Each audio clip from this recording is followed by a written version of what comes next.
Lito Official. Yun, pakisuportahan natin po mga kabisnes.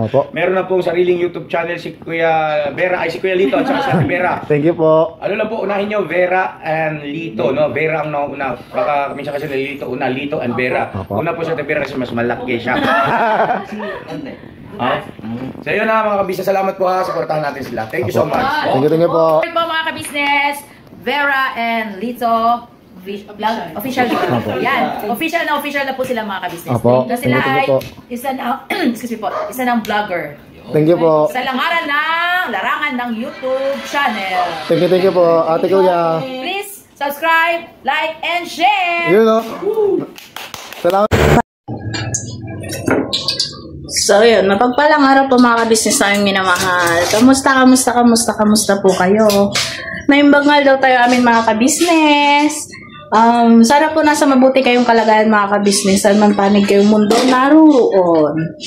So yun, as you can see mga kabisnes, nandito ako sa dirty kitchen. Dirty talaga, char. Magluluto tayo mga kabisnes ng pakbet.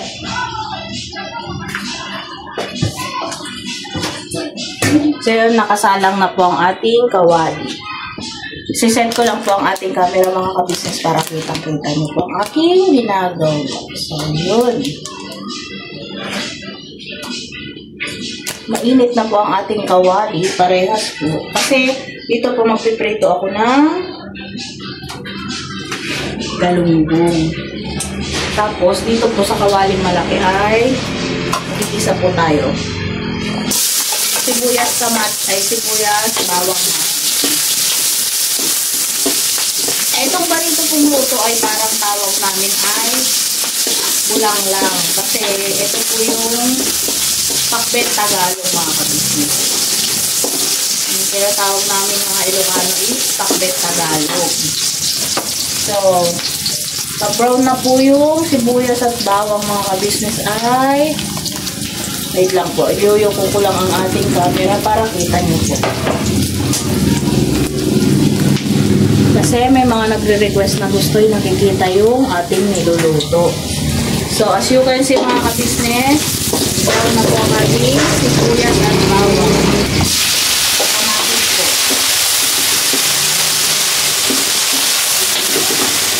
Ayan po. Ang pangkakaalat natin mga kabisnes ay bagong alamang. Medyo hinugasan ko po para hindi naman ganun kaalat.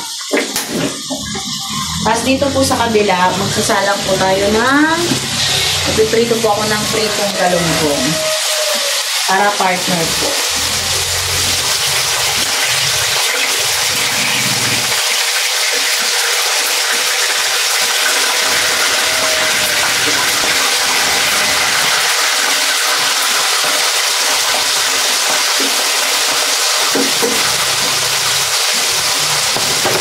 Hindi po ako namili ngayon mga kabisnes kasi namalengke po ang ate kahapon mga kabisnes. So, luto na lang po ang atin ngayon. Gusto ko po dito mga kabisnes sa pagpapakbit ako yung lutong-luto po yung ating kamatis. Para maganda po ang kulay tsaka masarap po. Malasa yung pinakakamatis niya. Tapos, pag magpiprito po ako ng galunggong dito mga kabisnes, mas gusto po nila ate, at saka nung first family na hindi masyadong crispy yung galunggong. Pero, dalawa po yung niluluto ko. May crispy, may hindi po. Kasi, yung mga kagwang po ay gusto naman ay crispy. Kaya yun. Dalawang klase po ang ating niluluto. May crispy at may hindi po. Ang ating pakbet po ay may kalabasa, sitaw, talong, okra. Mga kabisnes.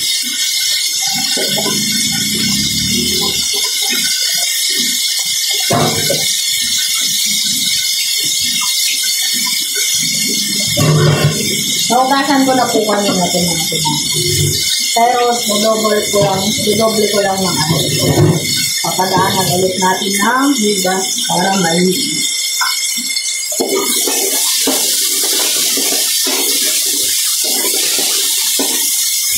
pala mga ka-business, pakbet Tagalog po yung tawag namin dito, mga Ilocano. Kasi usually po, ang pakbet ng Ilocano ay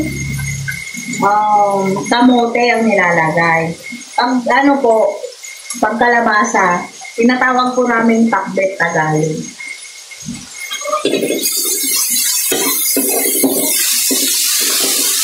Sa amin nga po, ang tawag sa amin pagkakalabasang nakalagay, bulanglang. Iba naman ang bulanglang sa Metro Manila, sa Tagalogan, mga kabisnes. Iba naman ang bulanglang dito sa luwas. Kaya, iba-iba po talaga tayo ng tawag.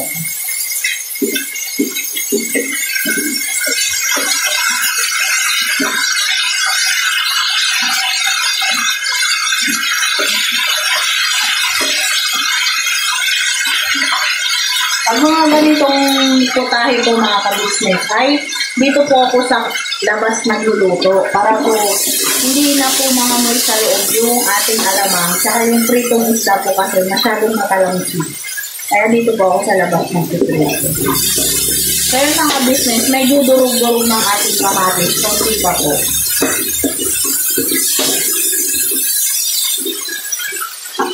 Sa pakbet Ilocano naman mga ka-business, ipapakita ko sa inyo sa susunod.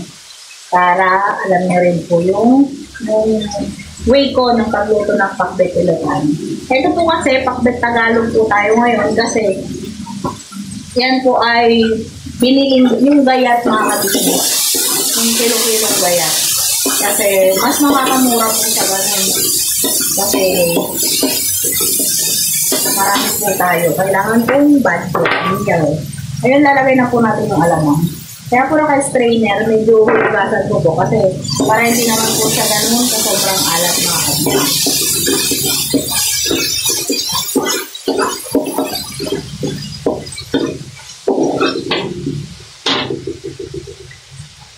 Ayun lang po mga kabisnes. Medyo igigisa ko lang po yung alamang para tanggal po yung medyo amoy.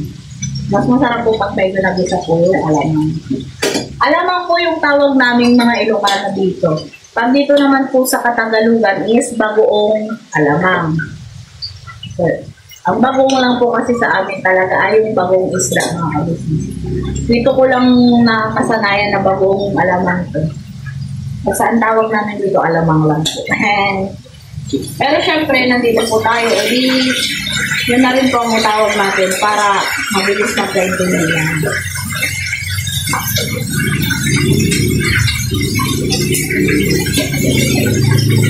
Tsaka ang pakbet Ilocano po kasi mga kabisnes, ang ginagamit po namin ay yung bagong isda.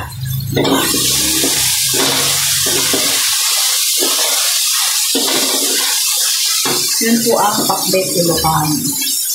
Lagay na po natin yung sitaw at kalabasa mga kabisnes.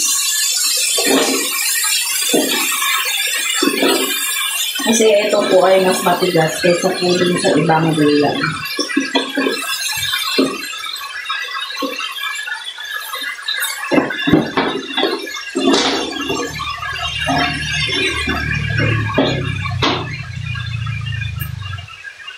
Wait lang po mga kabisnes, kuha lang po ako ng paglalagyan po natin ng isdang na prito.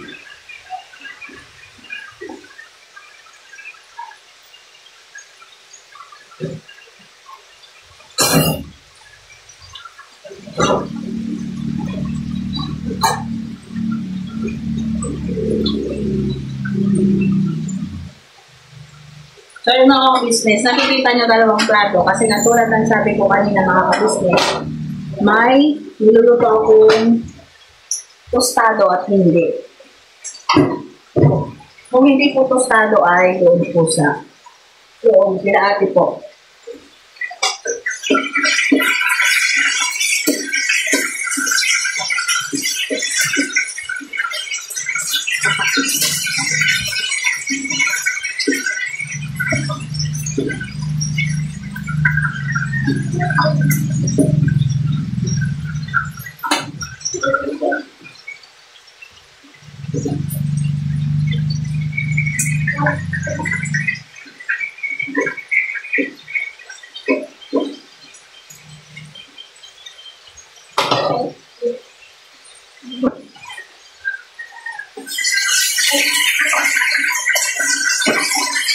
Hindi na po pala ako naglagay ng ano rito mga ka-business, ng sahog. Kasi sabi ng kuya,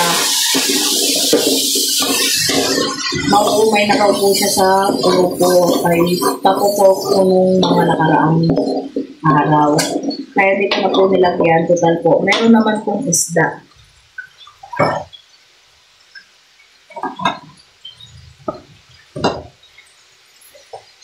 Kaya lang po, dahil lang po natin lumambot mga ka-business. Kukunin ko lang po yung aking panakit. Pantakit para mabilis na maluto.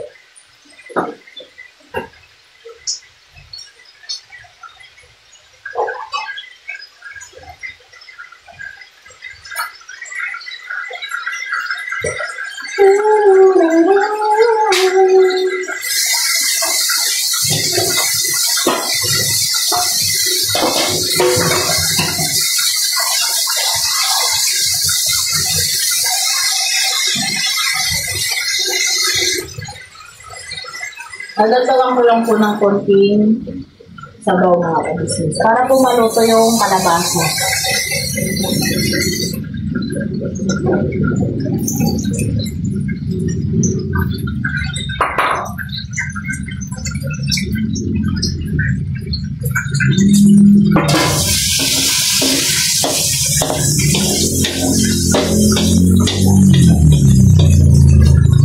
Mga ka-business, salamat po pala sa, balikan po natin to mamaya after kung bubulo, mga 2 ulo po. Salamat po pala mga ka-business sa hi Kuya Darrell. Opo, mga ka-business. Ano yung tabas? Bakbet Kuya Darrell, tsaka po itong balong niya. Bakit yun nandun sa ano ba? Opo. Parang yung sardinas na yung una kong amoy eh. Ang gawa ng ano, mga laman. Bakto, kasi sakto yung tabas na kung bakit. Bakit? Kasi itong mga nakarang araw, ilang may birthday sa atin yung kita ba? Ilan ang may birthday sa atin ngayon eh. Dami, di ba? May susunod pa. Oo. Anniversary. Yun last. Tapos, ang handa, laging puro ano. Pork. So, siyempre, di naman ganun ka, di naman masama mag-karne o yung pork. Pero, pag inaraw-araw, Totoo, ayun na. ano rin mo. Yun na yung... Parang si Kuya kahapon, nagsabi rin siya. Kaya hindi ko na siya sinahugan. Kaya dahil. Sabi ng Kuya, labi na lang tayong pork. O, tsaka ano din Magkulay tayo, Tibes. Hindi na nakakasawa din talaga. Okay. Kaya, sakto-sakto yung tuloy. Tsaka, Isda. Ayun yung binili nyo ka. Ay, binili ata nila ano yan. nila ate. Naka-vlog po yun sa Papadins TV, mga Yes po, panood nyo po mga kabisnes. Opo. Lapto ito ngayon the best. Opo. Yan. So, mga ka-business, at ganito lang po, hindi masyadong tostado yung gusto po nila ate na preso ng galunggong. Pero yung mga tagwang po, gusto kasi pati ulo, pati tinik ay nakakain. Kaya nakabukod po sa yung kanila, nakabukod ng luto kasi gusto nila ay crispy.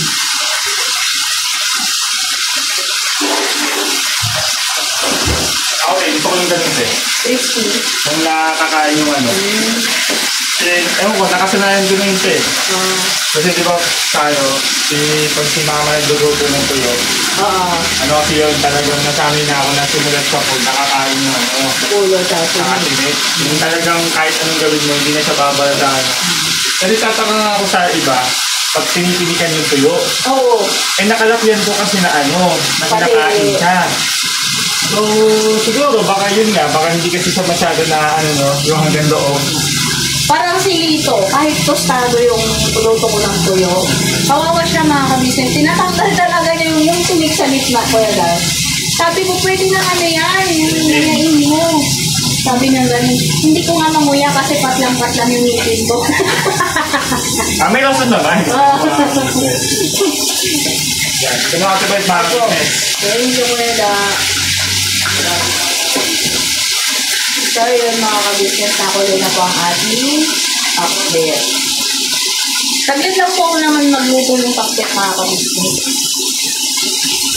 Yun po pala, yung sinasabi ko kanina, balikan ko lang po. Thank you po pala mga ka-business sa mga nagpo-congrats sa amin kasi dumating na po yung PIN, Google PIN namin.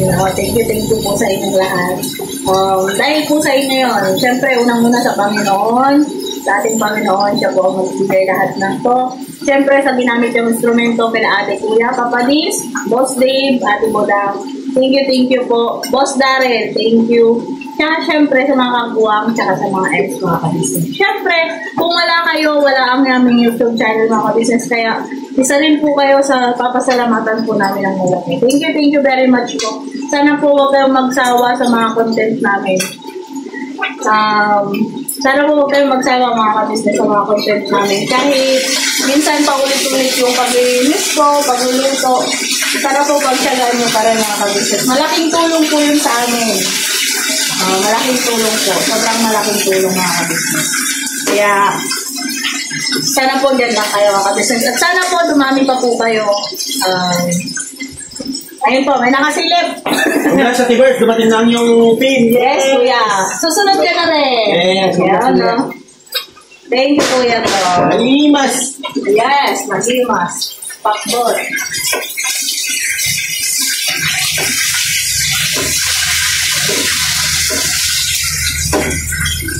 So, tignan po natin yung ating gulay, mga ka-business. Kung ano lang nangyari na.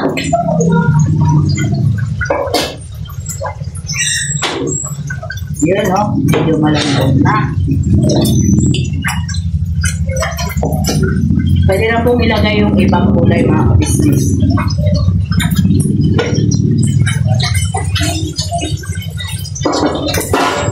Lalagay ko na rin po. Talong, tsaka talong ang palaya, tsaka ano mga ka-business. Okra. Mamaya ako na po kakaluin. Pantukin mo na ulit.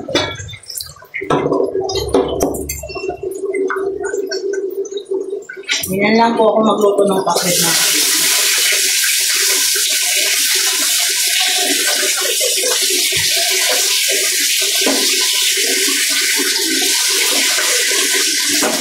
Alam niyo po ba mga ka-business na pag nagluluto pa nga ako minsan ng kape Ilocano, more on ganun po kasi sa amin. Hindi po namin ginigisa. Kumbaga ilalagay na po yung kahit may sahog po siya. Yung sibuyas, basta ilalagay na po namin sa isang papakulaan na lang po ng papakulaan. Pero iba po kasi pag ang tawag namin ay pakbet Tagalog, ginigisa po talaga namin yung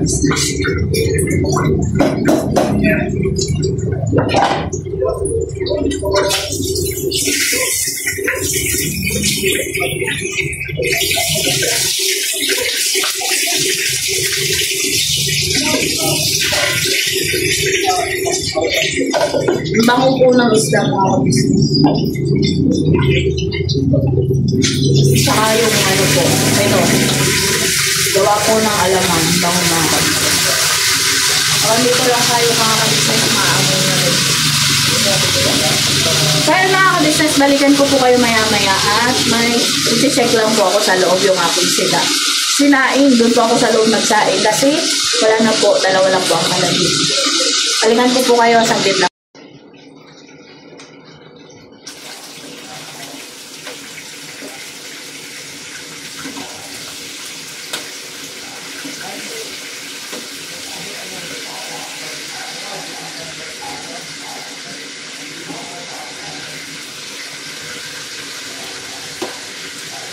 Kaya mga business, titignan na po ang natin ang ating gulay.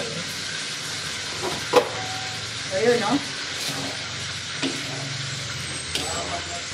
Ang bango mga ka-business. Gawa nyo alamang.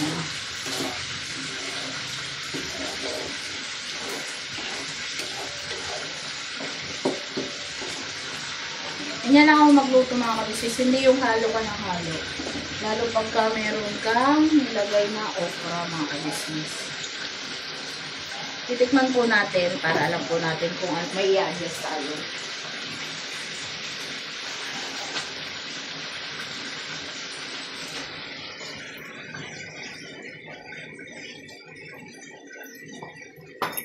Okay na po. Hello po, mga kabisnes. Kuya Encoy. Hello po. Lalagyan ko po ng sili green mga kabisnes para mabango siya.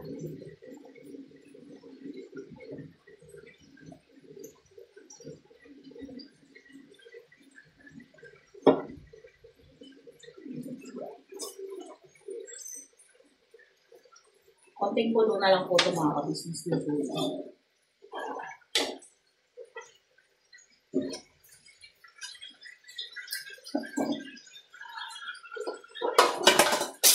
Nahulo.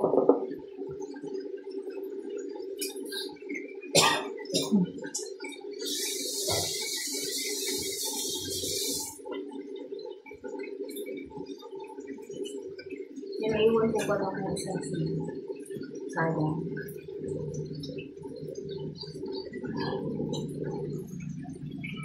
Lalagay po ako ng sili mga kabisnes pang pabago.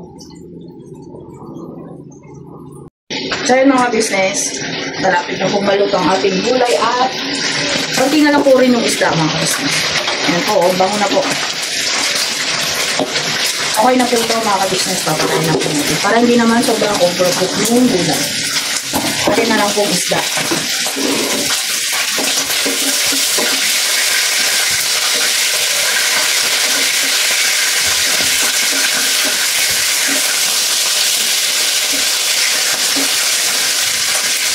Yung iba po mga ka-business, ayaw po nila ng okra kasi daw po yung madulas. Ang ano ko naman po doon, pag nagluluto po ng may okra, huwag laging haluin ng haluin. Kung baga pag nilagay nyo po, takpan nyo muna. Kahit dalawang halo lang, okay na po yun. Pagka kumulo na. Kahit po yung saluyot mga ka-business, yun din po yung ano, huwag haluin ng haluin.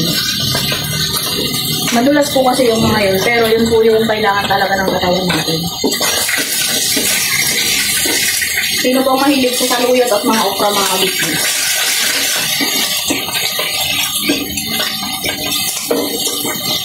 Ako po yung paborito ko po ang saluyot.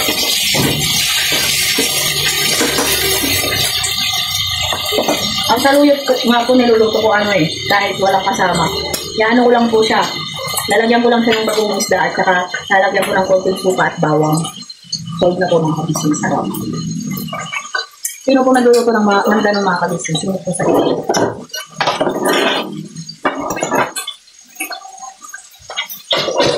Tsaka isa po kasi, sila ate, mahilig po kasi sila sa gulay. Eh, ilang araw nga po kung hindi nakapag-gulay. Kaya kahapon, naghahanap po ang kuya ng gulay.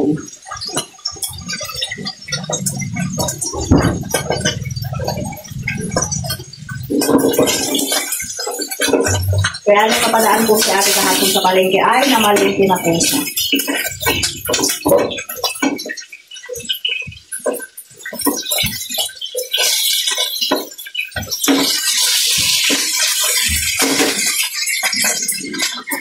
Kahit kasi mga ka-business, minsan pagka gusto talaga nila ate kuya ng gulay, kahit malunggay lang dahil yung malunggay.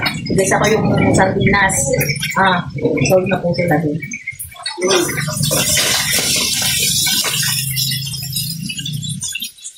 Di ba po, ang daming dahon ng malunggay doon sa hinihingan ko dito po sa may call.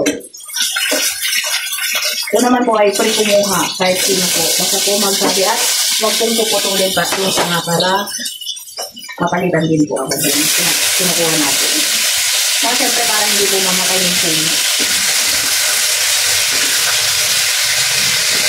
Meron po kasi may iba mga business na problema ng dahon.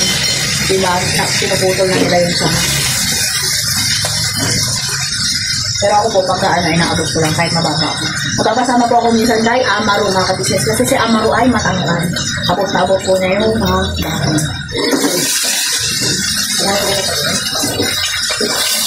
Kaya mga ka-business malapit na rin pong maluto ang ating isda. Konting tips lang po mga ka-business. Ang gulay naman po, kahit lutuin mo hindi siya overcook. Medium. Medium yung luto. Ano po mga ka-business, sastapan mo siya. Maya-maya lutuin mo. Tulad po niya, no? Yan. Bawa po yung init. Kaya para hindi po siya overcook, sobrang overcook, patayin mo po. Lalo magkarapan. Patayin nyo na po pagka hindi pa naman, hindi pa ganun pa.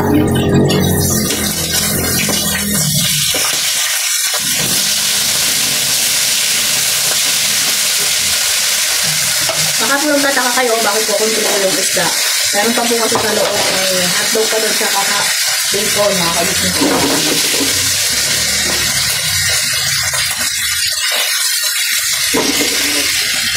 Sigurado mga kabisnes yun ang ulamin ng mga bata. Wala poy-poy, malakyan ko.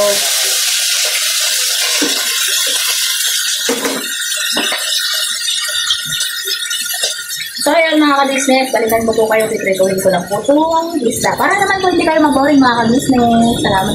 Binenta mo? Ay, bininta. Ano mo dyan sa papa mo? Binayaran mo? Ang binayaran mo? Pero binigay mo. So ayan mga ka-business, luto na po ang ating pakbet at saka isda. Ayun po, nakain na po ang aking mga customer. Hey! Koy, ano yan, Koy? Isda po. Masarap? Opo. Uy, ba't wala kang gulay na? Ayaw. Ayaw. Si Kenzo, may gulay. Dun. Gusto ko pong gulay. Oh, very good. Si Kuya Istong, Nag-rice na po ako ulit. cheat day. Hindi, okay. Everyday cheat Okay na day. yung ano ko eh, yung... Metabolism. Hindi na sobrang laki. Oh, natalon Kuya Okay Amaro. pa? Eh, sarap na naman. Ang niluto ni Ate Vera. May gulay po doon sa labas. Sarap na naman ang diet. Yun oh. Yun po si, opo, welcome po. Ayun po yun oh. Si Kenzo. Matakaw po si Kenzo ng gulay mga ka-business. Matakaw talaga yun, eh. Yes. Kahit anong gulay po ipaulam mo dyan. Si ano po, si Koy nakain din ng gulay pero pili po. May mga gulay siyang hindi kinakain. Manang-mana sa pinagbanahan mga ka-business. Busy ako. Manang-mana po sa pinagmanaan. Huwag kang mga bababasa ka dyan. Hey! So yan mga ka-business, hanggang dito na lang po ulit ang aking Kain po tayo.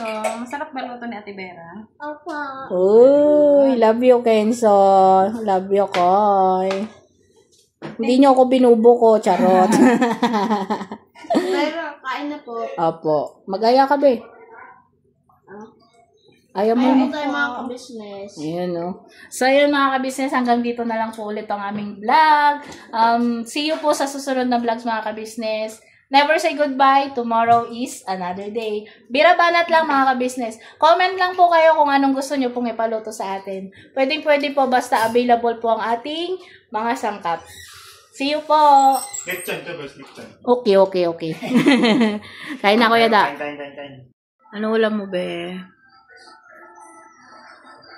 Gulay. Ano po? Gulay. Ano po? Gulay po. Yummy. Kain ng ayos. Huwag ganyan. Bakit nga ganito po? Bakit nga ganito po? Buto yan, buto. Buto ng talong. So, yan po mga Opo. Kain ng ayos. No, huwag laruin. Yan po mga ka-business. Si Kenzo ay mahilig po ng gulay. Pangalawang kain na po niya yan. Yummy? Me? Ang sarap pong kainin to. Opo. Alok ka. Kain po tayo mga ka-business. Kain po tayo. Mga ka-business.